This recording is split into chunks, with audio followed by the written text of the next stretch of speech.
Hello' everyone, ভিডিঅ'টো বহুত interesting, শেষলৈকে চাব। এজন লোকক আপুনি নিৰন্তৰে সহায় কৰি গৈ আছে আৰু সেই লোকজন এটা সময়ত আপোনালোকক আগবাঢ়ি গৈছে আৰু আপোনাক চিনি নোপোৱা হৈ গৈছে। যিটো কোনো ডাঙৰ কথা নহয়। যেতিয়া চিনি নোপোৱা হৈ যায় তেতিয়া আমাৰ মনত দুখ লাগে যে মই তেওঁক ইমান সহায় কৰিলোঁ, কিন্তু তেওঁ যেতিয়া আগবাঢ়ি গ'ল, আগবাঢ়ি যোৱাৰ পিছত তেওঁ মোৰ ফালে ঘূৰি নোচোৱা হ'ল বা মোক অকণো সহায় নকৰা হ'ল। এইটো কোনো ডাঙৰ কথা নহয়। এইটো আপোনাৰ ক্ষেত্ৰত হ'ব পাৰে বা এইটো হৈ আছে সচৰাচৰ, এইটো হৈয়ে থাকিব। মই আপোনাক এটা উদাহৰণ দিছোঁ। এজন অন্ধ লোক, তেওঁ চিকিৎসাৰ সহায়ত তেওঁ দেখা হৈ গৈছে আৰু সেই অন্ধ লোকজনৰ হাতত যেতিয়া তেওঁ দেখা হোৱা নাছিলে তেতিয়া তেওঁৰ হাতত এডাল লাখুটি আছিলে। সেই লাখুটিডাল তেওঁ যেতিয়া দেখা হৈ যায়, দেখা হৈ যোৱাৰ লগে লগে সেই লাখুটিডালকে এৰে। যিহেতু ইমান দিন তেওঁ সেই লাখুটিডাল সহায়তে তেওঁ চলা ফুৰা কৰি আছিলে লাখুটিডালৰ সহায়ত, কিন্তু লাখুটিডাল তেওঁ এৰিব নালাগিছিলে নেকি?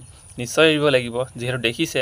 সেইকাৰণে ঠিক তেনেদৰে যে আপুনি সহায় কৰা লোকজন যেতিয়া আগবাঢ়ি যাব আপোনাতকৈ, আপোনাক এৰাটো কোনো ডাঙৰ কথা নহয়। আপোনাতকৈ ভাল ভাল লোক পাব। সেয়েহে আপুনি মনত অকণমান দুখ প্ৰকাশ নকৰিব।